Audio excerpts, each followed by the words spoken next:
Hey everyone, welcome back to the Personal Process Podcast. Today I'm very excited to have Wally Green here. We actually met on Clubhouse, and Wally was kind enough to actually help me figure out my new profile picture for my podcast and give me his feedback from his creative side.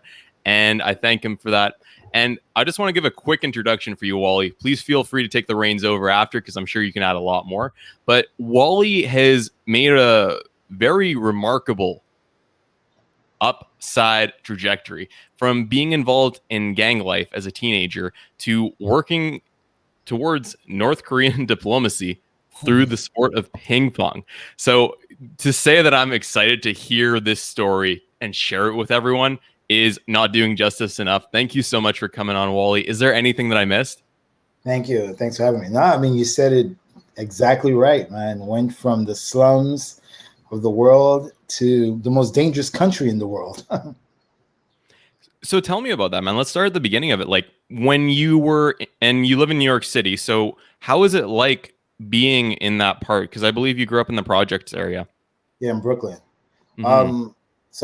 As a kid, I grew up in the projects of Brooklyn. I grew up with pretty heavy domestic violence. Like my mom used to get beat up by my stepfather. My mom and my dad divorced. I don't know, maybe when I was one, because I don't have a recollection of them ever being together. So there's no picture in my mind. Actually, I've never even seen a picture of them together. So Wow. it was very, very early, and I just grew up with a lot of hate towards my stepfather for beating up my mom, and I used that anger to join gangs at an early age. At 13, I was already in a gang. By 13, I already owned 6 guns at 13. Wow. I was doing a lot of crazy stuff. I was a really angry kid, and I was just pretty much taking, what I was experiencing, in my home, right? I couldn't really take it out on my stepfather because he was much bigger than me, and I'd get hit or whatever, but I could take it out on other people in the street. And that's how I went into gangs and started that whole gang life thing. Right. And I was listening to your Concrete podcast, and you were mentioning that, when you're in the projects and there's so much gang activity, it's not really a choice of joining gangs because, you're kind of left by yourself. And, 300 was a great movie, but, one versus like 1,000 people is probably not the best odds. So can you kind of take me through the experience of someone who's growing up and seeing all these gangs? Like what is it like? Are people just targeting people and trying to rob them, or how is that like? I mean, like the whole idea of actually joining the gang is to have a family. Like that gang becomes your family, your real family, right? Because I didn't think of my family as like my family. It was just people I lived with, right? Right. But it was, the gang was my family. That my friends. Those are the ones that I trusted, and a lot of times, as you mentioned, a lot of people think that, oh, he had a choice. Everyone says, oh, you had a choice, and the people who say that, they don't know anyone in that lifestyle, and they've never lived that lifestyle, because if they have, they will understand that you don't really have a choice, right? I mean, if you're growing up in the projects, and there's multiple gangs, in the projects, what do you think is going to happen to you if you don't join one? You're going to get beat up by all of them. And do you want to get beat up by all of them? Not really. So, I mean, eventually, you need to join something, because if you don't join something, then you're a part of nothing. And if you're a part of nothing, then you're going to be the one to take a lot of, the beatings and stuff, and get robbed, and stuff like that. For another gang member to rob another gang member, that's a bold move, right? Like if I was going to rob someone, I probably are not going to rob the other gang member, right? Because that's just going to cause a series of craziness. So if you're in one gang, you have protection from all other gangs, right? Because unless there's some beef going on, then it's most likely the other gang is not going to mess with you unless you're in their territory doing something you're not supposed to be doing, right? Or they got beef. But if not, you're protected by your gang. So you really don't have a choice. I mean, eventually you pick one, and yeah, and that's where you settle. For sure. And you touched on two important aspects, Wally. The fact that, they become your family. And, with the story that you were talking in the beginning with regards to the, domestic abuse, it's hard to feel that connection to people. And I think that's definitely an alluring part to gangs in general. And a lot of people just, I think the stereotype is, like they had a choice to do this and all of this, but it's like, for a lot of people, would I be wrong in saying that it wasn't a choice? Like it's kind of like a magnetic pull, right? It's like you can't stop it. Yeah, yeah, it's definitely not a choice. And you know what? Someone said something really interesting on the podcast that I just got off, which is really that I want to share because it's very interesting the outlook that he mentioned. Joining the gang actually is sort of kind of in a weird way beneficial to me and my family that I'm living with. I Hmm. joined this gang. All the anger that I take from my family goes into this gang, goes out to other people, right? Now, suppose there were no gangs.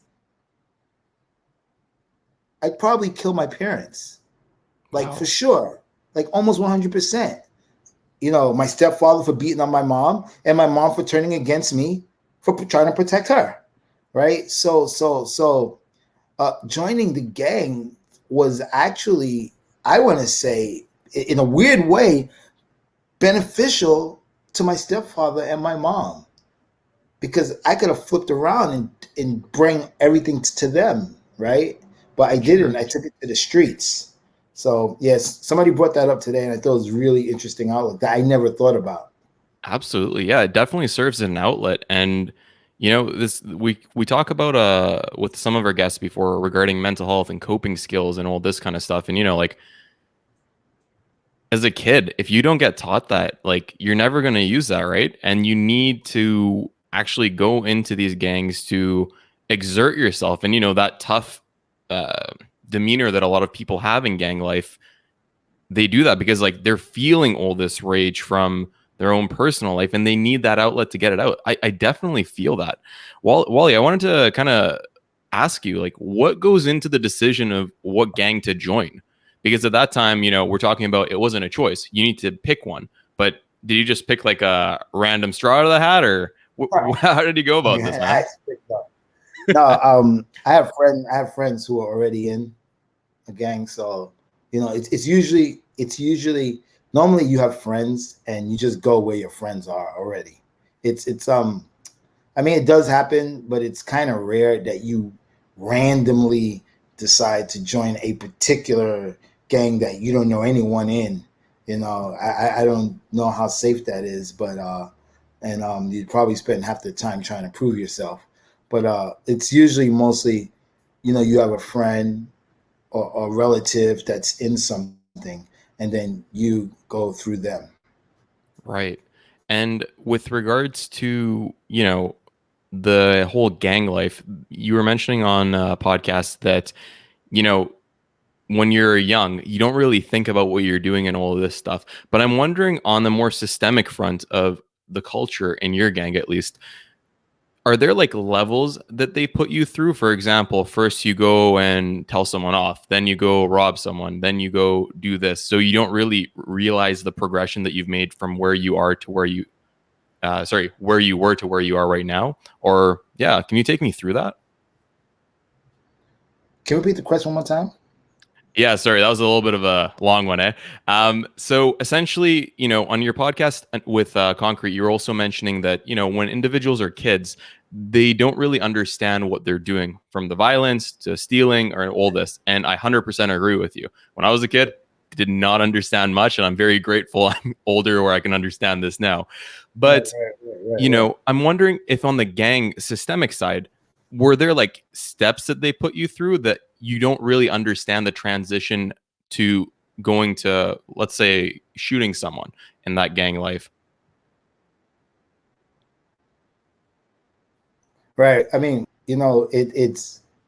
it's there are all kinds of levels, right, that you go through in the beginning, and it also depends on how you got brought into the gang, right? As for me, um, I got brought into the gang because I had to do a particular thing to someone, right? So that might be the first rush of like, doing whatever you had to do and then accomplishing it. And then that's a rush, right? Because it's you don't feel bad for it, right? You feel a rush. It's an adrenaline flow. So it's like, whoa, man, I just did that. Oh man, your heart's beating fast and you're like, whoa, yeah, I just did it. And you're pumped up. And that puts you at a level. And then the next thing might be, you maybe sticking someone up. You get away with it, and that's another level. And then what happens is, the more of these crazy things you do, you just build up a tolerance to everything. Like you just build it up to where your heart just becomes like, yeah, whatever, I don't care, and yeah, it's very, very few people, once they start building that up, actually have some kind of heart, right? But it's weird though. It's weird. Like, even if you ever watch, you know, the heart. In my case, it's not because I did not get along with my family, but in other cases, it's really interesting, because in other cases, for example, if you watch like movies, if you watch some movies, look at like Scarface, or look at like any of these big gangster movies. There's one thing they all had in common: they could kill anyone they wanted, but when it came to family, it was totally different. So all of a sudden, they had a heart Mm, to family. So they've built up this hard heart to everyone else except family. In my case, it was different because I didn't like my family, but in most mm, cases, that's how it is. So you build this rock around your heart to things that it should be built around. right. And yeah, that's like with that gang life and with that tolerance increasing and the protection that you get from the gang and the brotherhood, it can almost make you feel invincible, huh? Oh yeah. Oh yeah. So, 100%. 100%.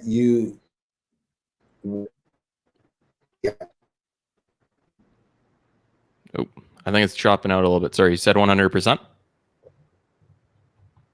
Yeah, so yeah, 100%. When you're with your gang, you're invincible. You're all Well, powerful, and you don't worry about it. for sure. Is there any story from your time in that gang at that time that just is like etched in your brain that you can't forget? Is there anything crazy that just happened that was maybe throwing you off your guard? Yeah, it's funny. It's funny you mentioned that because I just spoke about that. It's so funny. Yeah, so usually what happens with gangs that are in a near vicinity of each other, everyone has their territory, everyone has their own space, and you kind of don't violate their space.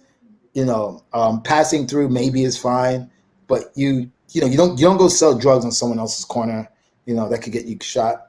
And I remember one time I was walking with one of my friends, very close friend, and we were just kind of walking through these other projects, just as a shortcut. And as we were walking through, we passed five kids, which actually walked past us. And as they walked past us, they just looked at us, and we looked at them back, right? Then it kept walking, and then 300 feet, they stopped at Mm, around 300 feet. And I told my boy, I said, listen, yo, something's about to go down, because I knew something was going down. I knew it from the look. Like, from the look, I already knew that, just the way they looked, that they were just seeing what we were doing and how we were going to react from a look. And then they stopped, and they started coming towards us. And I told my boy, I said, listen, yo, something's about to go down right now. It's about to get real. And these kids came up to us, and they were like, "Why are you looking at us for?" And it's over something dumb, like, "Why are you looking at us?" And I'm like, What do you mean we're looking at you? How would you know we're looking at you if you're not looking at us, right? So what's up? So what you want to do, right? Because I was ready. Listen, at the time, me and my friend, we didn't have anything on us, but we were ready to fight 5 kids. I had no problem doing it. Let's go. And then the kid pulls out a gun, puts it to my face, and goes, "Oh, what's up now? What's up now?" And he's just yapping, and I'm like, "Oh man," right? And as even as a kid, when someone does that to you, when you really live in this life, it might scare you a little bit, but it's not like it's gonna scare the average person. The average person will be like, "Oh my God, don't do it, please, please don't do it," blah, blah, like this. But for me and my people that were doing this, of course you're a little bit worried. You're not scared. You're worried that this fool might shoot you, right? But at the same time, you need to stay hard and try to diffuse the situation without looking soft, right? So Right. so that's probably the most difficult of the things, is keeping your ground and being like, staying hard, like, "Yo, what's up, man?" But at the same time, trying not to get shot, right? Right. So I was really good at that, at not getting shot. I knew how to talk to people in a way to let them know, "Yo, I'm not the one to deal with, and you don't want to shoot me. Like, I'm not that dude." And we got out of it. Apparently, I knew the kid's brother, who was another gangster from another gang and stuff, and he was in jail. And one of the kids brought that up because they figured out who I was, and yeah, it was left at that point. But on the round side of it, I did catch up with that kid, actually, because I remember at school, my friend was like, "Yo, that's the kid from the other day," and I did approach him, and he got real scared. He didn't want to. He was in the store and he didn't want to come out, and I just wanted to talk, because what I'm saying. I wasn't the kind of gangster that just went and did dumb shit for no reason. I always had a reason, no matter how small. It might have been a tiny, tiny reason, but it was a reason. And I stepped up to the kid and I says, I made him come out of the store. "You didn't want to come out of the store?" I said, "No, come out. Don't worry about it." And I told him, I says, "Listen, I'm gonna give you a piece of advice. Next time you pull out a gun on somebody, you better use it, because right now, if I wanted to, I could end you right here. And for what? For some dumb shit, for some dumb, some stupid nonsense, right?" And I told him, I says, "You want to keep this going, or you want to squash it? What you want to do?" And I was dead serious. And this time we were packing, so it could have went down a different way, but he chose to squash it, and we left it alone. That was it. Never heard about it again. Done. But yeah, man, it's crazy stuff like that happens all the time. That's crazy. And Wally, I want to know specifically on how to communicate and stay grounded and, diffuse a situation, because there's a lot of times in individuals' life, whether you're from the gang life or you're in the business world or you have a relationship issue with someone, that, you can't really just go all the way down from the pedestal and, Yeah. do that, and you still need to keep your own composure and you need to keep respect for yourself. So teach me the secret, Wally. What do we do? What's that secret sauce, my man? Yeah. So my thing is, man, if someone do something, they're gonna do it. If they're not gonna do it, they're not gonna do it. That's just basically it. Like if you're gonna if someone really wants to shoot you, I don't care what you do, they're gonna shoot you, and they would have shot you already.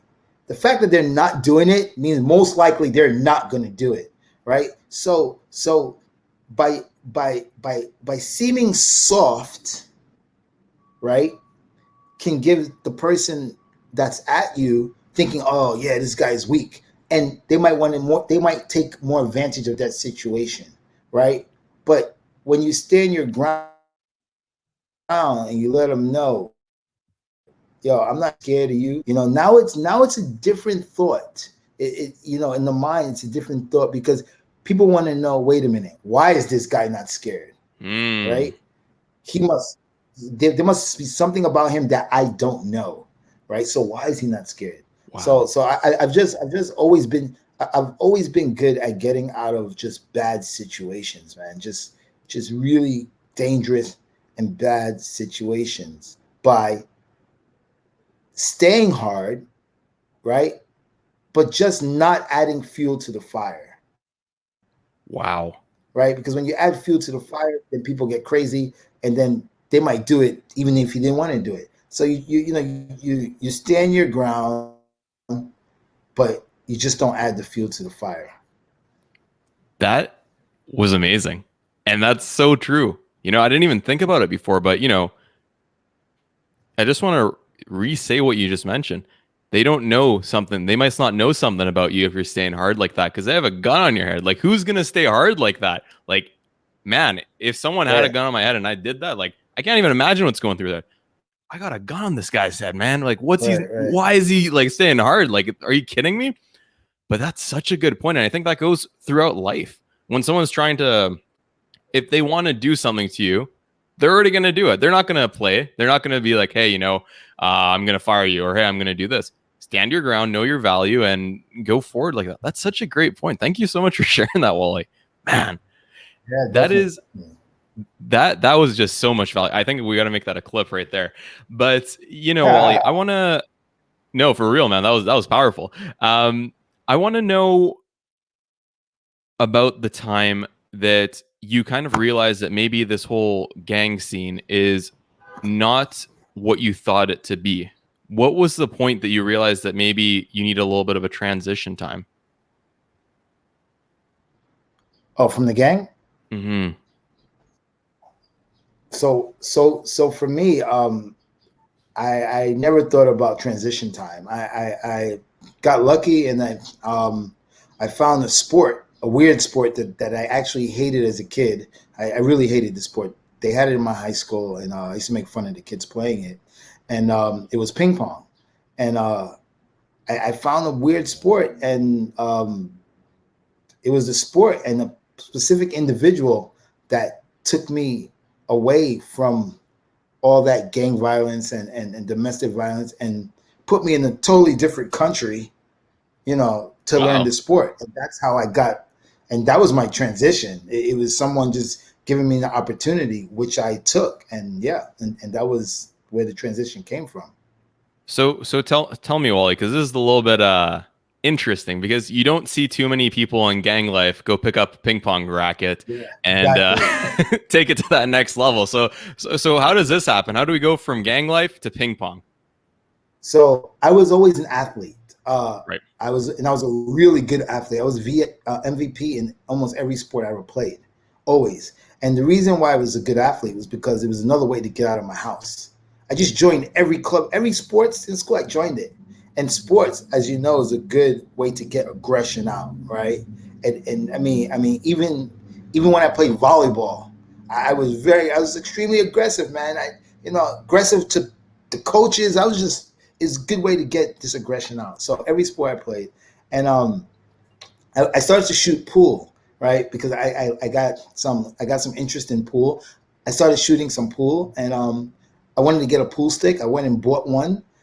Then I went back, switched the tags of the one that I bought, and I don't know if it's called stealing, but I switched it for a more expensive one. Put the tag on, and now I had this pool stick, and this pool stick made me powerful. Like, yeah, I'm good. I got a good pool stick, like thing opens up, it has a box, whatever.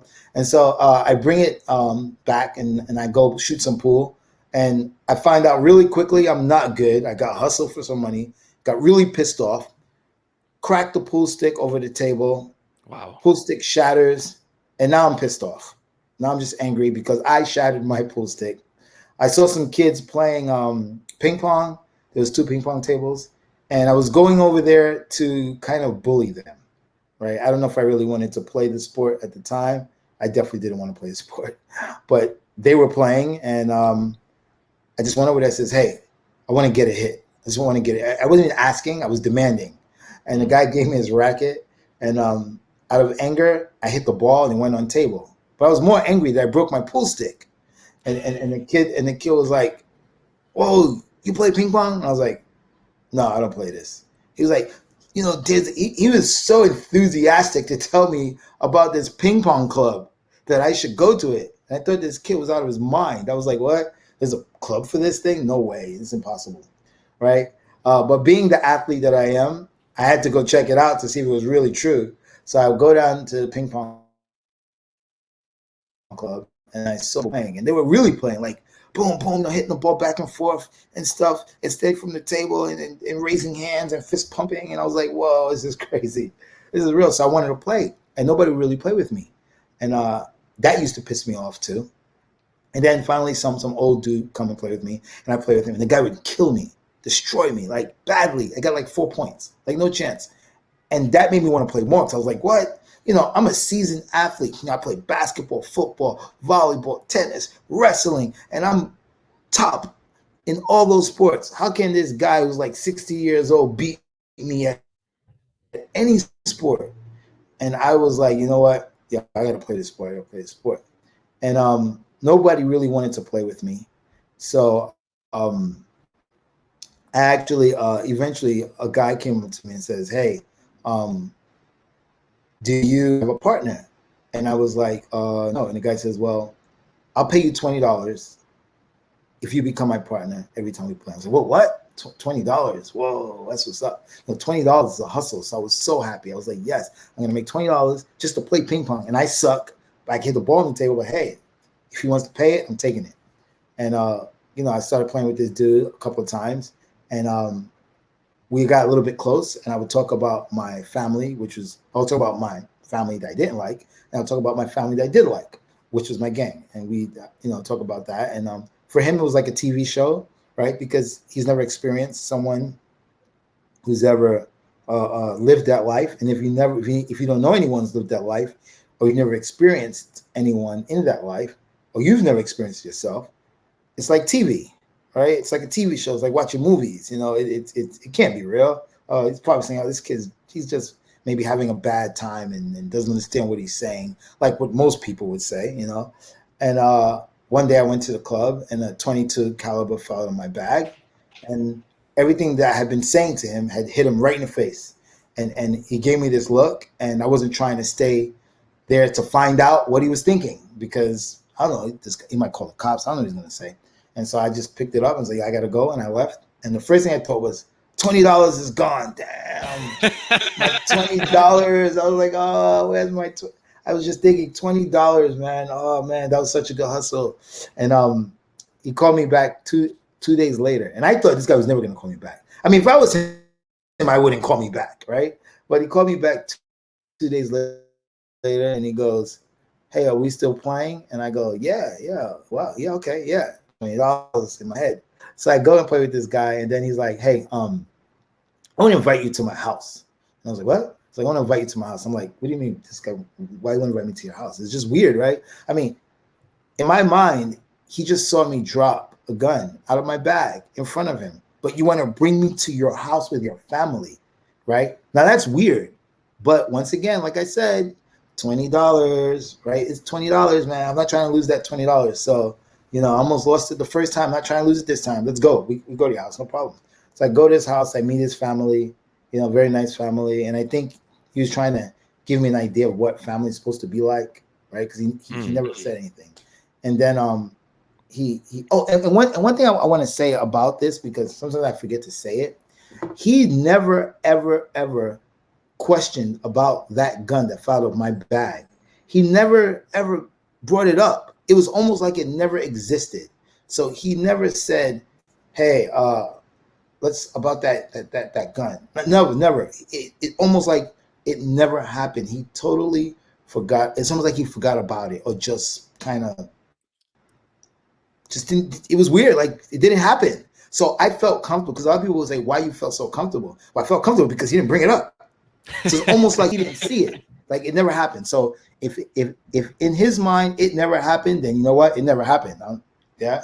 So in the process of being at his house and stuff, he told me, say, hey, I see that you're very interested in ping pong, and I want to pay for you to go to Germany to learn ping pong. I was like, what? Wow, Germany. The only thing I knew about Germany at the time was Hitler. I was like, whoa, Germany. Well, okay. But, I take opportunity. You give an opportunity, I always open the door. Let's go. And so, I wind up going to Germany. And that was where the transformation of my life started was in Germany, and that's how the whole ping pong thing started as well. And did you know that at the time? What were you thinking when you first arrived in Germany? Did you know that?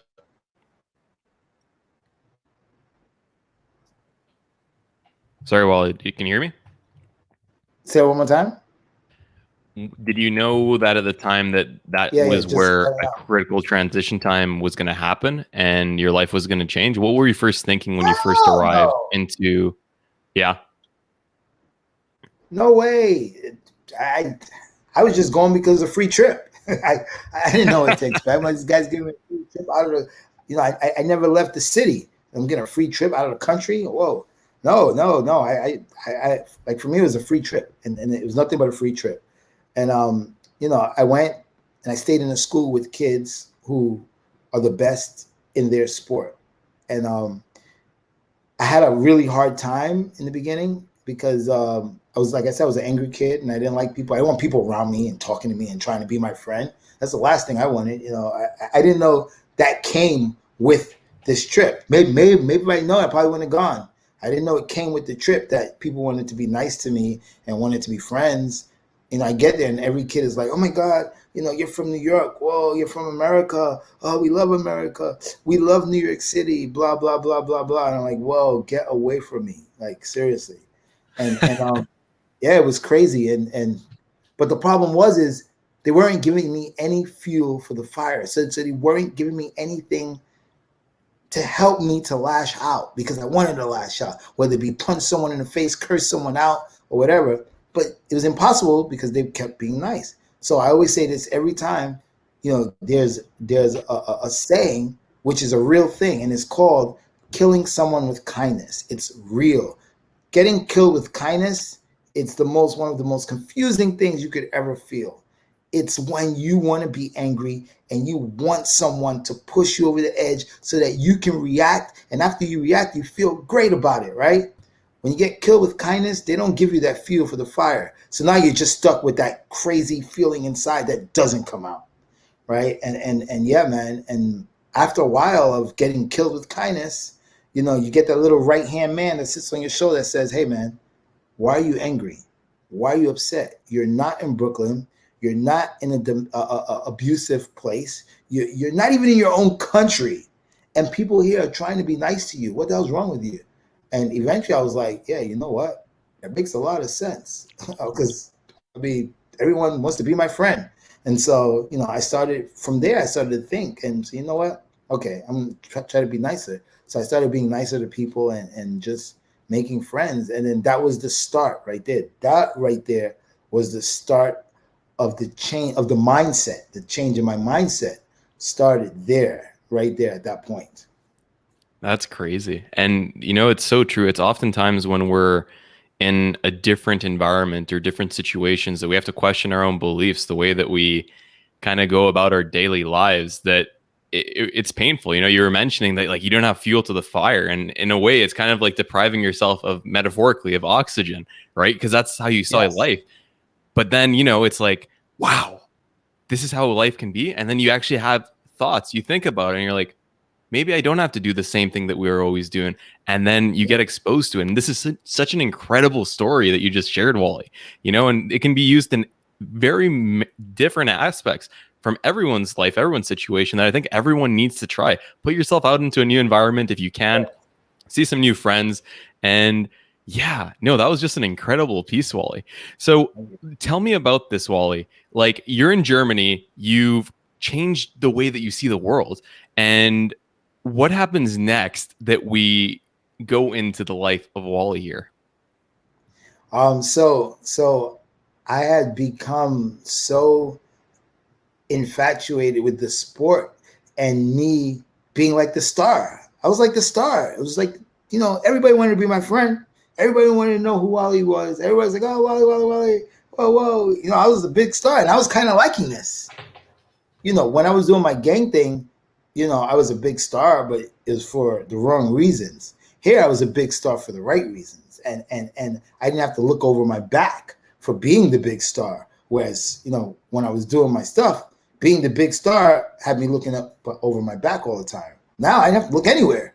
Just I only had to look forward. That was it. The people in front of me, and you know, I fell in love with the sport. Started to get better. You know, um, I got my biggest break when I came back to America, and I was playing a competition. So now I was training. I was good, and I went to a tournament which was in Chinatown, and there was a kid he had recently came from China. He was really good, and we was playing me with each other in a match. Right? And I did was I brought the hood mentality into a sport where there is no hood mentality, right? So people are mostly like kind of chill and not really out there with it, you know. So I'm playing this kid, but this kid was a little bit out there, but he wasn't by no means gangster. He was just, you know, in his language saying yes, yes, right? So I'm playing this match, and he's like, yeah, yeah, yeah, and Chinese, Joe, Joe, and I'm like, what? I was like, man, come on. Like every time I made a point, I'd be like, that's it, baby, that's it. Send him back, let's go, come on. This guy's got no chance. Talking mad trash, just talking mad ghetto trash, and and Rockstar Games, and all of you know Rockstar Games. They're very famous for creating Grand Theft Auto. So Rockstar Games happened to be there, and Rockstar Games comes up to me after the match and they say, "Hey, do you know Rockstar Games?" I'm like, "Hell yeah, Grand Theft Auto! Come on, man, I know it." And it's like, "Well, we're interested in making a ping pong game. Are you interested in helping us?" Hell yeah! What ping? What? Rockstar Games has never made a game that's not violent ever. So I made this ping pong game with them. It was the first non-violent game, and it beat every sports game for best sports game of the year. It beat Madden, it beat FIFA, it beat NBA Live, all the games, right? And so, like I said, I always look for opportunity. I always, you know, thought about opportunity, and I told him, I said, hey, do you think you guys can sponsor me? I want to play pro all over the world. And they had already taken me around the world to promote the game. So I was like, man, this is good. I want to play pro. I want to, and you need money to play pro. And so Rockstar Games decided that they would sponsor me. And yeah, I got to travel all around the world playing for the US team, you know, on Rockstar money. So I guess I was a rock star then. But yeah, I mean that, Hey, and doing that opened my mind more because I started going to different countries, hearing different languages, seeing how people live in different ways. And so my mind just got so open to all these different cultures and different countries, which changed the way I think, right? And there's a saying that if you change the way you think, you'll change the way you behave. And that's what happened with me. My mindset changed, so therefore my behavior changed, right? So now, of course, I always had that inner angry in me because that doesn't go anywhere, but I was able to control it, right? I was able to control it and understand that, hey, it's not that serious, relax. And yeah, and from there, I mean, it just got nuts as ping pong became my life. that's huge. And Wally, you're mentioning your life and your experience and the way that you thought about the world changed as you traveled as a pro athlete, which is incredible, and sponsored by Rockstar Games, which is badass. I'm looking for the top three lessons that you learned that you think may be able to help other individuals in their life that were maybe situated in the Western world, in the States, in New York City, however you like. What do you think would be the top three lessons that could help someone from your experience traveling as a pro athlete? Oh, man, I think the first lesson, oh man, I got a bunch, so I got to get my head together. Um, the first lesson is windows of opportunity. I think a lot of times people pass opportunities because they have fear. They have fear and they're afraid of where it's going to lead or things like that. And I think people need to understand that there's more than one way to get you to where you want to be. And you need to explore all those options, right? You don't focus on just one, you focus on everything that you can possibly do, right? Because it can all lead to that one place you want to be. So that would be the first one. The second one, I would say, is about goals. I think, you know, goals are so important. And not only goals, realistic goals. I want to say it's all the time. realistic goals. Some people say smart goals. I say realistic goals, right?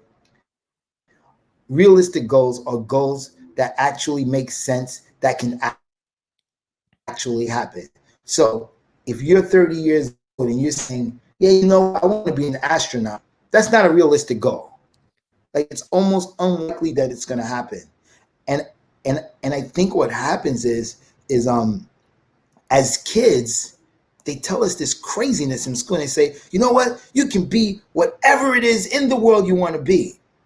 Right? That's just not true. It's not true. It's totally wrong thing to say, right? Because it's not true. You cannot be anything you want to be. I want to be Superman. I want to fly out that window. Can I do it? I can't do it, right? Because it's not a realistic goal, right? So that's a very important thing to me. And I try to tell people, realistic goal. When I started playing this sport as a pro, I was at the bottom of the food chain, right?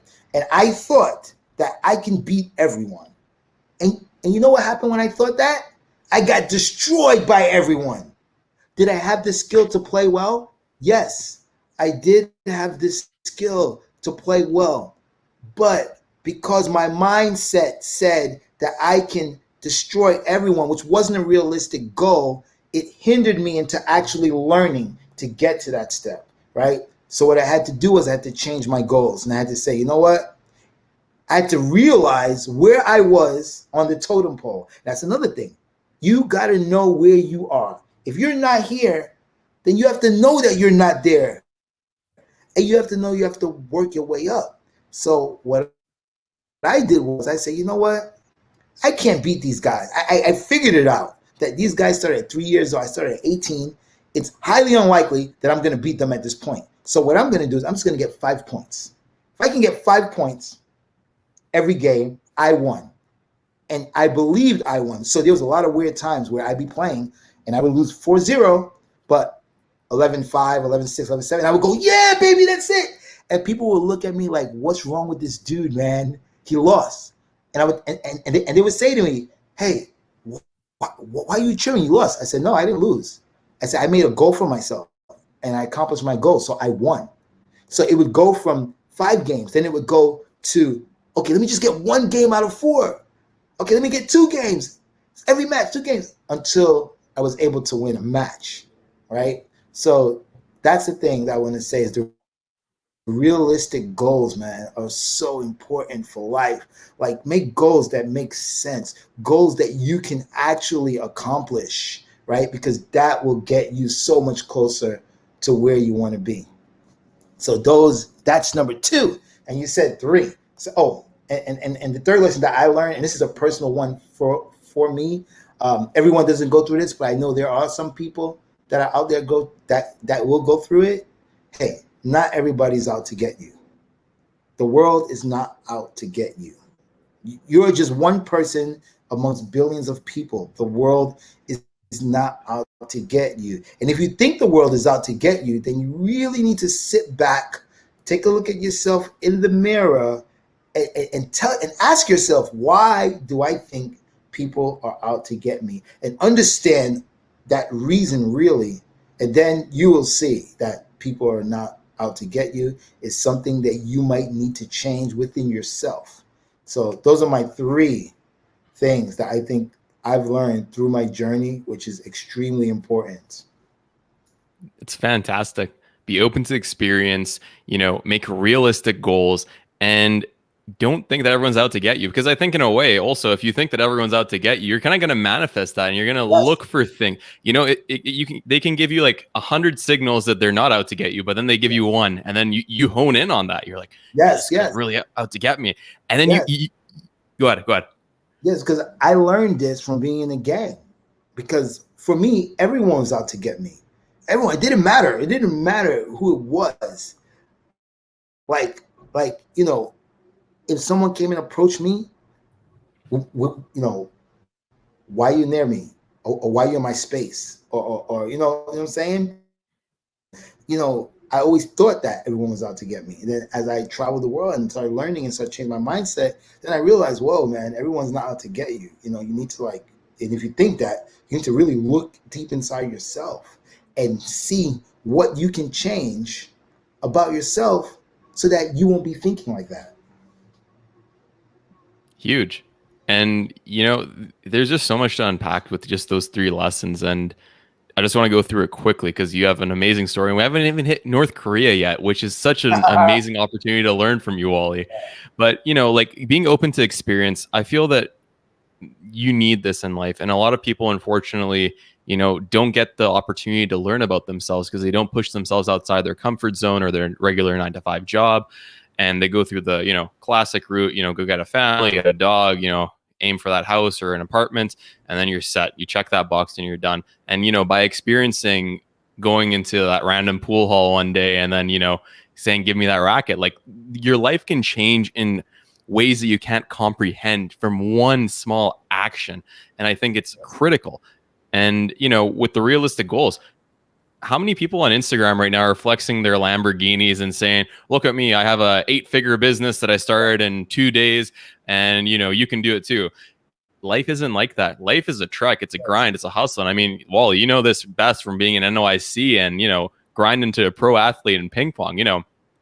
We have to start with realistic goals. And I loved how you said your realistic goals, Wally.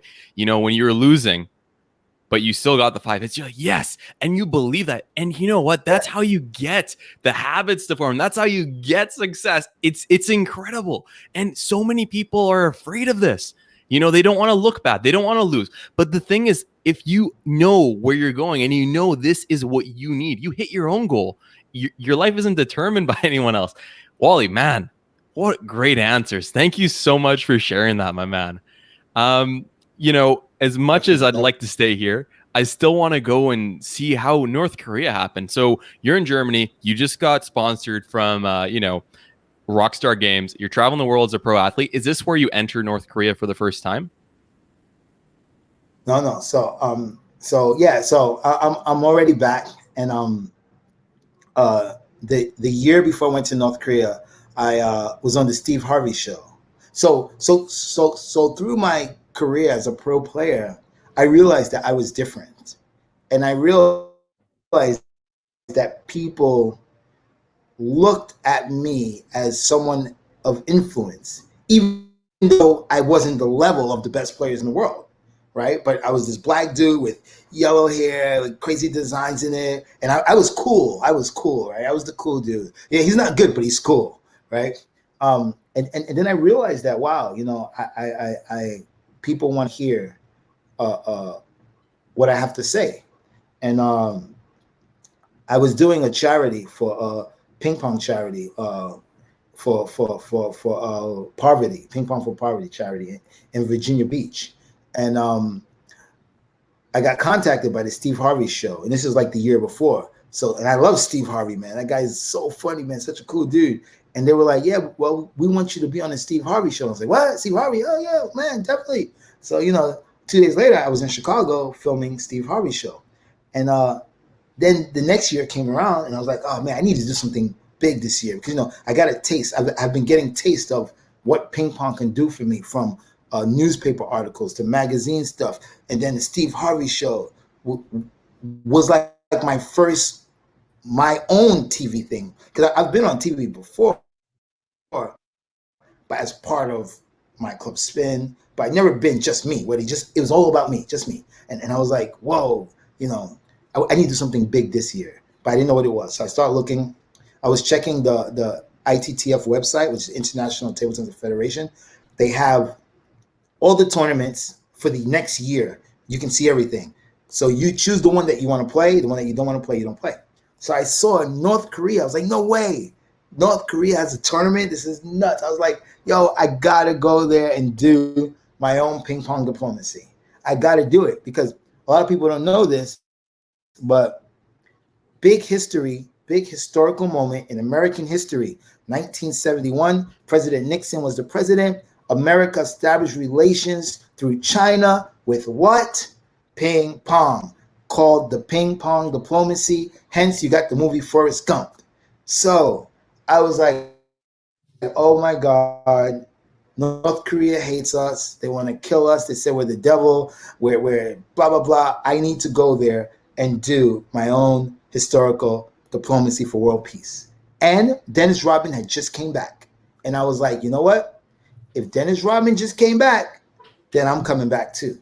So Dennis Rodman was really instrumental in me going there, right? Because he came back happy, right? And I was like, okay, it's dangerous, but he made it back. So if he can do it, I can do it, right? And so I called the team and asked them to sign me up. At first, they were kind of reluctant, and I was like, "Nah, I really want to go." And then once I got signed up, because only U.S. team can sign you up for world competition, you can't do it yourself. And so once they signed me up, I asked some friends around the world, "Hey, yo, let's go to North Korea and do a ping pong diplomacy." Nah, nah. Hey, American, let's go. No, everybody said, "Yeah, you know, you're gonna die there." That was the number one thing. Oh, you're gonna die. You're gonna die in North Korea. Oh, you're not gonna come back. They're gonna kidnap you. They're gonna put you in a labor camp, and all these crazy things that they were saying. But for me, I grew up in the projects, man. I'm not afraid of North Korea, like at all. Like I was not afraid. I was not scared to go to the most dangerous country in the world because I grew up in already a dangerous place, right? So yeah, the Secretary General contacted me from North Korea, and they said, you know, we're so happy to have you here, whatever, and you just need to go to Beijing to get your visa. And so I went by myself, went to Beijing, went and got a visa, and then before you know it, next day I'm in North Korea. That's incredible. And Wally, I want you to tell me about, what were your first thoughts in North Korea? What was the first things that you did? Because, for a lot of individuals, North Korea is really a place for discovery because there's not much known about it. Do you mind just sharing that with me? Yeah, it's North Korea is a very interesting place. It's like for example, foreigners, especially Westerners, are not allowed to have cell phone service. You're also not allowed to have Wi-Fi. So no cell phone service, no Wi-Fi means that you're cut off from the rest of the world. Now, for me, what makes it the most dangerous country in the world is that when they check into the hotel, they take your passport, right? Taking your passport makes it an extremely dangerous country because, I mean, if something goes down, then what can you do? Nothing. You're nothing. You can't leave the country. You can't contact anyone, right? You can't get online on Facebook and be like, "Hey, help!" You're stuck. That's it. So that made it really dangerous. But even with that, you know, I watched a lot of documentaries. I wasn't afraid to go at all, and I knew what I was going to get into. I didn't know the passport part. That was actually the most shocking part. I didn't know that, but I did know that you can't go anywhere, you can't do anything. Someone has to be with you at all times wherever you go. Be careful what you say. If they ask you a question, make sure you don't say some stupid answer that's going to get you locked up. So I knew all of this, and but I really wanted to do a diplomacy for world peace. Like I really wanted to make a difference on a larger scale. I wanted to make a difference, and I didn't have a plan. I didn't know how I was going to do it. And even while I was in North Korea in the beginning, I had zero idea of how this was going to play out. I had no idea, no plan, nothing. All I knew was that the first step was to actually getting there. And that part I managed to do. Incredible, incredible. And that's kind of how it has to be in life too. A lot of people are waiting for that perfect opportunity to start investing, that perfect opportunity to start a business, that perfect opportunity to start a podcast. But ultimately, you probably won't find a perfect opportunity and you'll always hone in on that negative, like, oh, maybe right now is not a good time because of X, maybe with this. And even if there's a million possibilities, but just taking that first step and getting started is the biggest gatekeeper. And I'm so happy you took that. So, Wally, tell me about this, man. You go in there, you don't have a plan, but you took that first step. What happens next? So luckily, I got to play against the North Korean. I played against the Chinese, and then I played against North Korean. Now, it could have went the other way. I could play it against a Vietnamese. I could play against a Syrian, right? And then that would have destroyed the whole trip. I would have just went there to go there. But the fact that I got to play against a North Korean meant that something was supposed to happen. So I remember me and the North Korean were lined up to come out to the audience to come out to play, and there's like 5,000 fans in the crowd who are all what? They're all North Korean, because there are no other people in North Korea but North Korean. So no one's cheering for me, that's for sure. So as I walk out, we're walking out to our tables. I feel everyone just looking at me. Like it was the most intense. Like you can feel eyes on your body. When everyone's looking at you, you just feel eyes on your body. Like everybody's eyes are just like, looking at you, right? Because because I'm like an alien to them. I'm like an alien. If they didn't see Dennis Rodman, which probably most of them didn't see, then I'm an alien. A black dude. There are no black people in North Korea. Crazy. There are no Westerners in North Korea, right? Black dude, bleached hair with designs in it. I'm an alien. I'm straight out from space. And so everyone's looking at you. You come in. We start the match, right? We start the match. And once the match starts, I'm in focus mode, right? I forgot about 5,000 people. I'm like ready to go. And I take the first point, second point, third point, fourth point. I go up 5-0 against this North Korean guy. And I'm like, yeah, try to make a noise, right? But I noticed every time I made a point, the audience had some sound. It was like, right? And this sound was like a sound of disapproval. And it was, now picture 5,000 people making this sound. How strange is that? Picture 20 people in the room going, right? 20 people. Imagine 5,000 people. It's crazy. It's the most eerie sound. And at that point, I was like, whoa, this is weird. Right? This is strange. And they kept doing it. And then at one point, I was like, oh, this is crazy. So then he starts to make points. And every time I make a point, they start clapping, right? In unison, clapping. Then it got louder. Then it got so loud.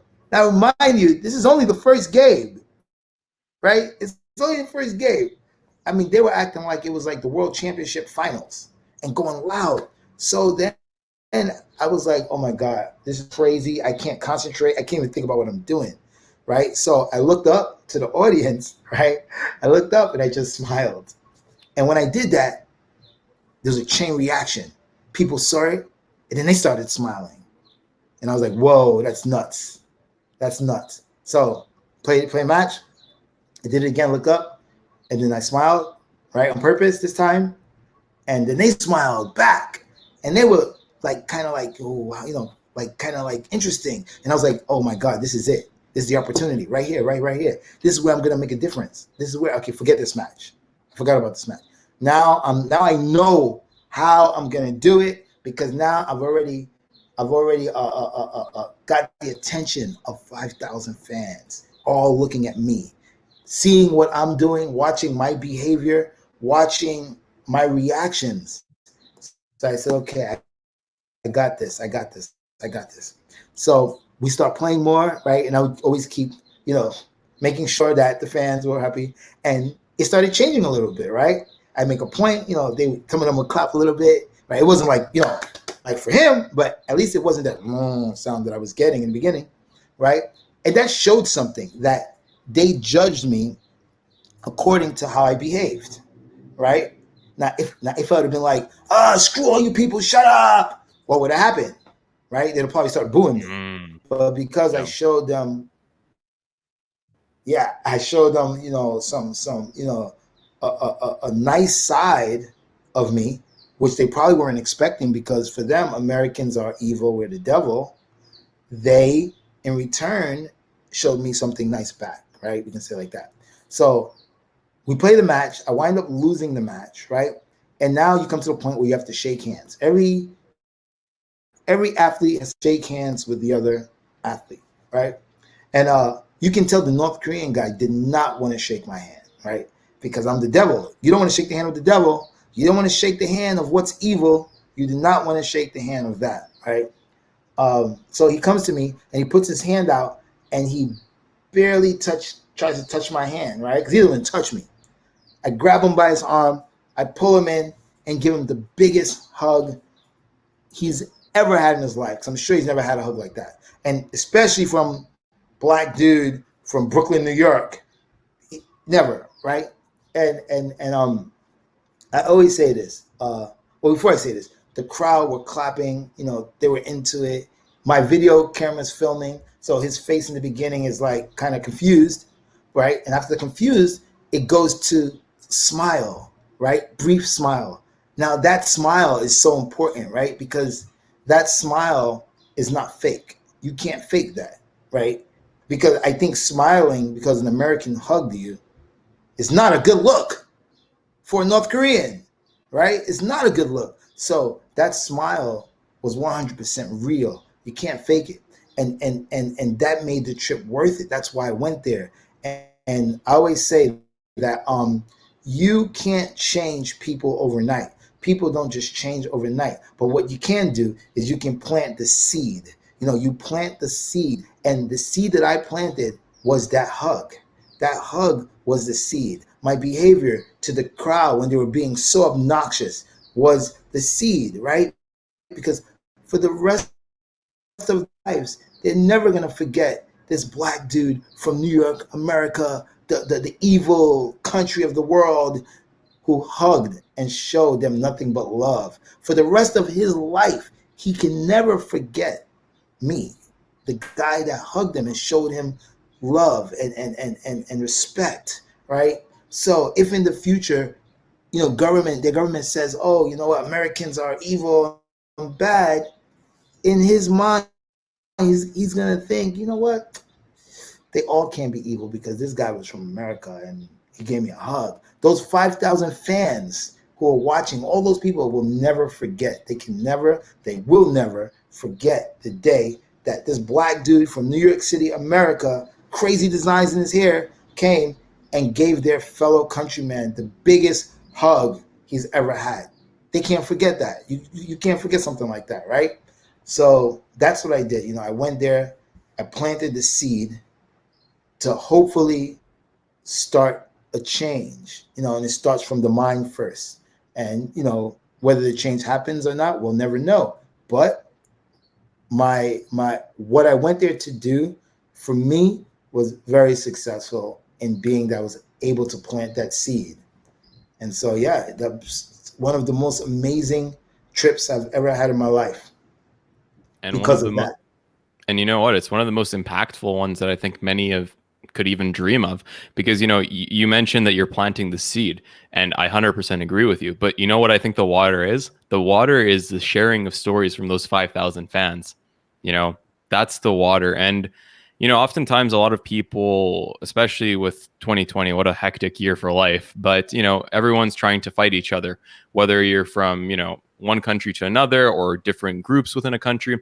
And I think oftentimes we just don't understand that we didn't choose to be where we are. We didn't choose our skin color. We didn't choose our ethnicity. We didn't choose our, at least in early childhood, our religion. And oftentimes these are such impactful traits that fuel the fight for so many people. But, you saw everyone had that genuine smile in that arena from the hug. Everyone felt that on a visceral level. And you gave them that opportunity, Wally. And, it's incredible. And I want to, we're called the Personal Process Podcast. So I want to kind of relay this to your journey in life, Wally. What skills do you think were utilized in your effort to make diplomatic efforts in North Korea from the lessons you learned in your gang life as a kid? Are there any that you can think of right now? Big question. Let's see. Yeah. Wow, that one's interesting. Oh You, man. Oh, you, I think one thing is being aware, being aware, because like I said, I didn't have a plan. I had no plan. I didn't know how I was going to do this. I didn't know what I was going to do. But growing up in a gang and being around that kind of gang violence, I always had to be aware. I always had to know when something's going on, what's there, and I think that if I didn't have that background, there's no way that I would have noticed that this is the opportunity that I'm looking for to make a difference. So I'm almost 100% sure that that gang life mentality that I had is what actually helped me to realize immediately. Because I mean, this happens in a split second. It happens. You pick it up or you don't pick it up. And I was able to pick it up right away, immediately, and was able to plant that seed and had a clear path. So I think that's definitely one of the things that translated was the awareness and knowing what's going on. Absolutely. And I was thinking of the same thing, when you're in that gang culture, a split second is the difference between life and death. What you do or don't do is fatal and critical at every single level. And, for a lot of individuals who maybe didn't have that experience or were wealthy enough to not even worry about this kind of stuff, they don't notice these kind of cues because they never had to. But for individuals who are going through the same sort of experience that you are, you have to be hyper vigilant. And when I asked you this question, the thought that I was having is when you were sharing the experience where I believed you were smiling after your opponent hit a ball over there, and you noticed everyone else smiled. For a lot of individuals, if they didn't have your experience, I'd reckon they might get angry and smash it backwards. But you noticed that Yeah. you had a goal, you had a realistic goal in your brain, and you had this diverse opinion of life. And you also, you honed in on it. You're like, hey, this is why this happened. Let's go into it. And from that honing in of everything, you figured out how to do it. And Wally, this is like the end of it, This is at the end of it. You notice an opportunity. Maybe it was one little speck, For a lot of people, it would have been ignored. But since you had that opportunity, since you had that goal, since you were open to everything, bam, you made diplomacy, my man. And it's incredible. And a lot of individuals say like, I don't like my past. I don't like the hardship I went through. I don't like this. I solemnly believe, and this is why I started my podcast, Wally, that everyone was meant to go on their journey. Everything that happened, there's a reason for it, and this is one amazing example, Yeah. Wally, I just want you to take me back through that time. So the game finishes, and you just gave this man the biggest hug of his life. Did you feel the environment change at that time? Was there like a feeling of awe? Was there cheering? Was there noise? What happened next? Yeah, I mean the crowd was cheering. They were cheering, and then I felt, the crowd was cheering.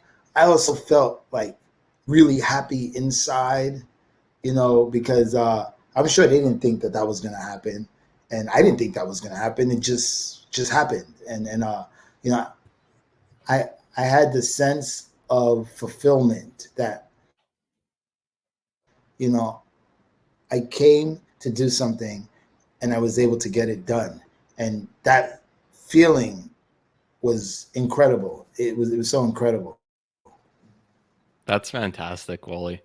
I had a couple of questions just regarding your experience in North Korea. What is one thing that you think a lot of people in the Western world do not know about the North Korean people in general that would be beneficial for them to know that you've learned through your journey? Oh wow. Oh man. Big Um questions. yeah, yeah. I think people need to differentiate between people and government. Government is separate from people, right? A lot of times people will say, "Oh, I hate." Somebody might say, "I hate Chinese" or "I hate African" or whatever, but they're basing their judgments off of the government. The government and people are two totally different things, right? Um, of course, people in North Korea are sort of brainwashed, so they don't really know. Like they really don't know. I've I've figured that out. They don't know. They only know what they are being shown, right? So you can't judge a whole race or culture of people because of the government. It's just crazy. But we get that a lot. I'll give you some examples. Like I remember one time, I was in Korea, right? I was in Korea, and I speak a lot of Japanese, and some girl at a Starbucks helped me order a coffee, right? And I said in Japanese, "Arigato." I just said it, right? Because that's what I know. I just said it. Anything's gonna be a big problem. Yo, the girl flipped out and said, "Uh,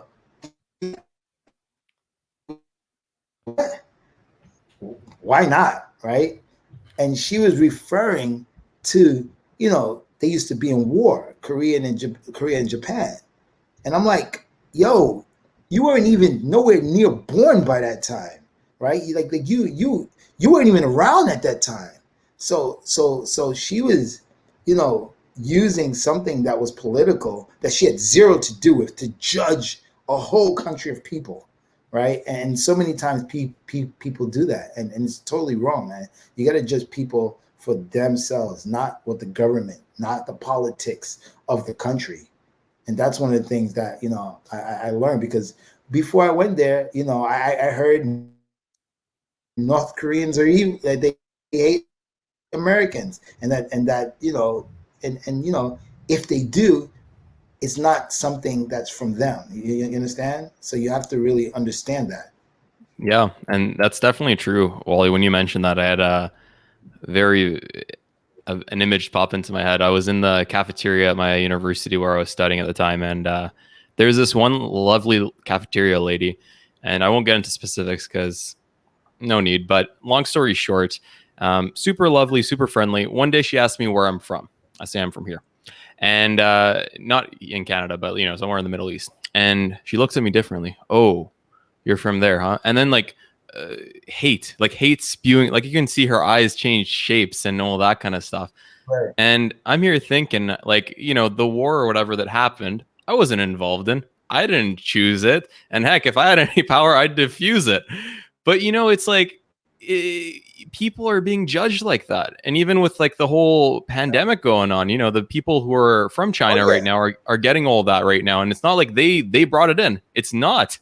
But it's like they're all getting blamed for this, and it's a top level government. And I'm not saying that the government brought it in, but the people don't choose this kind of stuff, right? And I wish people learned about that. Wally, I was wondering. Sorry, go ahead. Yeah, being that you mentioned that, so I had sort of an incident. So I started a new TikTok page. I started TikTok for the last 2 months, and I've been posting, right? And one of my videos went viral on TikTok.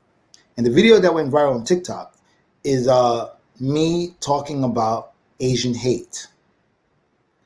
So it's a very powerful video, and just me being really upset about the dumb stuff that's happening. And in the process of having this video go viral came the comments. And of course, it's over 8,000 comments. And I started noticing that there was some really ignorant people, really, I couldn't believe that in this day and age, that in 2021, that people are still this ignorant. And I took it upon myself to check every ignorant individual comment on there, which of course stressed me the hell out, because if you try to comment on 7,000 comments, it is, especially, what you read, what you feel, what you're passionate about affects you as a person. People may say, oh yeah, I don't think about it. Yeah, you do. If you read it in your head, you think about it, and it will affect you without you knowing. And so, just on both sides, the ignorance was crazy. And that's something, as you mentioned, most of the ignorant comments that I got from the people's side who weren't Asian was all the same comment. Oh, well, the virus came from China, so Asians are the virus. And I'm like, you idiot. Asia is a continent. It's not a country. At least get your geography right before you talk nonsense. So I got to check people. And then coming from the Asian side would be, we supported BLM. This is what you do to us. That's a stupid comment. First of all, one has nothing to do with the other. And second of all, I'm black, right? So, and I made this thing. So I would tell them, keep your stupid comments to yourself, your ignorant comments to yourself, and respect my posts. I appreciate you. And I always end everything with I appreciate you, right? And that's what we need to do as people. Really, we need to check ignorance. And I always say, I just want to give you two more examples because this is something that's very important to me. So one example is I was on TikTok and I saw this black girl and she was really, really upset. And she was talking, saying, "Oh, you see this? How these people are so racist? They're this evil and they're so filled with racism and blah blah blah." And the video she was referring to was a girl in Bulgaria who painted her face black and sang songs of Diana Ross, Michael Jackson, Whitney Houston. She even did the Stevie Wonder, right? But the girl could sing, right? So because I've traveled the world, I understand how people think. And if you've never traveled the world, you can never understand it. So I reached out to this girl and I said, "Hey, let me talk to you a little bit, because what you think is racist is not racist. It's actually the opposite of racist. It's totally the opposite." I told her, I says, if you're infatuated or you respect a certain individual so much, wouldn't you want to be like them? You would. You would. So her painting her face black is not, she doesn't know about blackface. She lives in Bulgaria. She's never even heard of the word blackface. She's just giving honor to you. So before you go and flip out and act crazy, it's your job to check her. You get what I'm saying? It's your job to say, "Hey, I understand what you're doing. I appreciate it, but this is the reason why you shouldn't do it." It's your job to educate her and say that so that she now understands. She doesn't have no idea about blackface. She doesn't know about that, right? And of course, the girl will not respond to me because when they know you're right, they don't want to respond, right? But at least you don't have to respond. I don't care. But you read what I see. So guess what? I planted that seed into your head so that next time you might think. And then let's say there's an Asian girl walking, right? And then maybe some black dude or American dude, a white dude, whatever, might say to her, "Ni hao," right? Now, the Asian girl gets really upset because she's not Chinese. She's maybe Korean or Japanese. And what does she say? "Oh, you see, oh, these black people, white people are racist." No, it's your job to say, "Hey, I understand what you're trying to say, but I'm not Chinese. And ni hao is Chinese. If you want to say hello in my language, it's this." This is what people need to do. People need to check ignorance. If people start checking ignorance in a respectable way, then racism will slowly go down and hopefully maybe go away. If not away, it'll definitely decline. But people don't take the time to check the ignorance like I did on my post. Listen, I checked every comment. If you go to my TikTok, you will see by creator, by creator, by creator. And some of my things that I said are not nice. Like, I really let people have it. But I always end with "I appreciate you," right? To just show you that I'm not trying to beat you up. I'm just trying to school you, give you some tough love. But I appreciate what you think. But I'm going to let you know what it really is. So, yeah. So I think that's really important. Like, people just need to check ignorance, man. And you can, and like I said, you can do it in a respectable way, right? You can always do it in a respectable way. And that was my respectable way. I come at them hard, but I always end it with "I appreciate you." Because I do appreciate you, because you allowed me to check your ignorance. Thank you. And now you know. So, yeah, one thing I want to say, which is very, very dear to me and has been in my head for with the whole Asian hate thing and the BLM thing and everything. I just had to get that out. Everyone, just please, just check ignorance in a respectable way.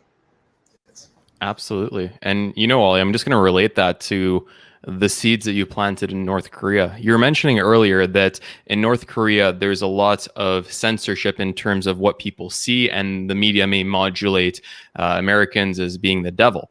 Now, when you planted that seed and you gave that North Korean player a hug, you disrupted that.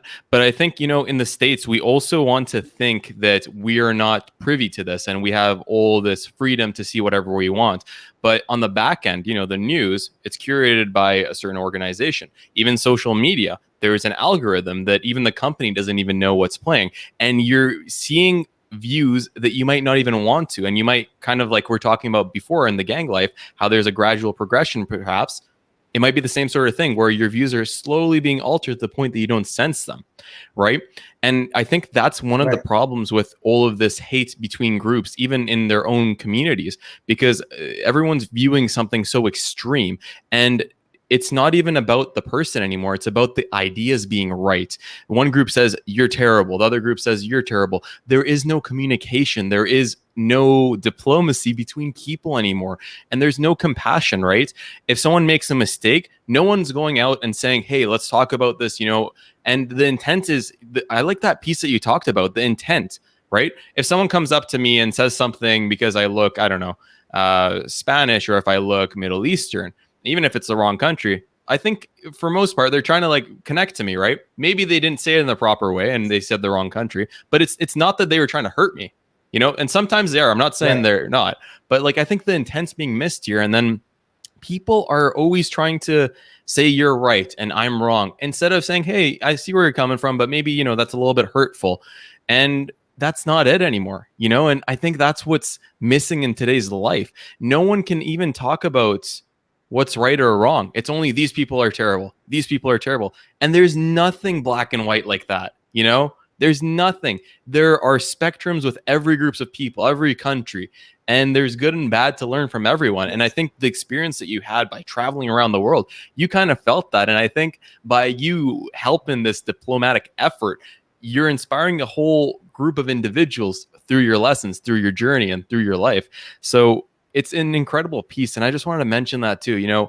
Come at it with compassion for people who don't think the same way as you do, because although you still may be right, you may learn a new thing and you may be able to plant the seed to grow into a more loving country of our community, our country, nation, internationally too. Man, Right. what a beautiful piece, Wally. Is there any other thing that you think we probably missed before we hit our outro and your message and your shout out, sir? I think we hit pretty much everything, man. I mean, one thing I can say though is, I mean, it's always a cliche thing we always say. People say, "Oh, follow your dreams." Yeah, I say follow your dreams, but follow them with intent. Follow them with action. Like, if there's something that you want to do, make sure you really want to do it. Make sure you're compassionate about what you want to do, and then explore every possible opportunity that you can get to get you to where you want to be. So I just want to leave with that. That's beautiful. And I was going to ask you for your one message to the audience, but I think that nailed it on the head right there. With that said, Wally, where can individuals find you? What are your social media handles? Do you have any shout outs to make? Yeah, I mean, the best way to find me is on Instagram, which is Wally Green NYC. So that's Wally Green NYC on Instagram.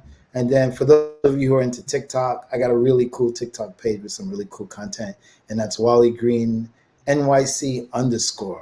Yeah. So that's Right pretty on. much it. And I definitely give a shout out to my paddle tennis people, because a lot of times I when I'm doing podcasts and interviews, I do play another sport pro called paddle tennis, aka pop tennis, but we never talk about it because it's all about the ping pong thing. So I definitely got to give a shout out to my paddle tennis crew. Right on. I love it. I got to Google it's paddle tennis. I've never heard about it before. Yeah, Google pop tennis. Pop It's, tennis. it's the new name. Pop Yeah, tennis. it's like Oh, man. tennis, much faster, smaller court. Yeah, it's crazy. Double pro athlete. I love it, Wally. But I know you're busy. I know you have like probably two more interviews lined up for the rest of the day. So with that said, That's at night. well, one more. Fair enough. Fair enough.